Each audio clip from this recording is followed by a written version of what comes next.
د نیوز پریس چینل لیدونکو سلام ستړي مشه پام وکړئ دوه تازه لاندو مهمو خبرونو ته.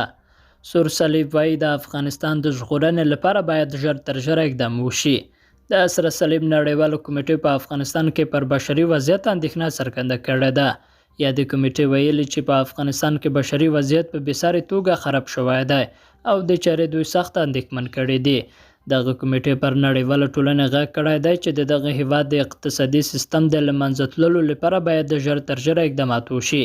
سور صلیب پر داسې مهال د افغانستان د اقتصادي سیستم د ژغورنې خبره کوي چې تر دې وړاندې ملګرو ملتونو ویلي وو چې که چیرته د افغانستان مالي زیرمه ازاده نشي او له دغه هیواد سره بشردوستانه مرستې دوام ونه مومي نو د هیواد به له بېساري بشري او اقتصادي ناورین سره مخ شي. او پاکستان وایي شاوخوا 3600 ټنه غنم افغانستان ته راوړل شوي. پاکستان وایي تر دې دمه زرګونه ټنه غنم د تورخم له لارې افغانستان ته رسیدلی دي. د افغانستان لپاره د پاکستان ځانګړي استازي صادق خان په خپلو تضاد څرګندونو کې ویلي دوی تمه لري چې وکړای شي له افغانستان سره په دې سختو شرایطو کې مرسته وکړي. نو له همدې امله یې له خپل هیواد افغانستان ته د مرستو تېرېدو ته اجازه ورکړې ده. د په وینا تر دې دمه 3600 ټنه غنم د تورخم له لارې افغانستان ته وښتي دي.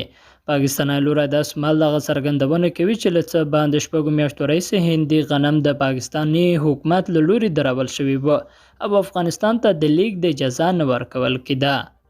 لیدونکو له ملتیا مننه ښه اوسئ.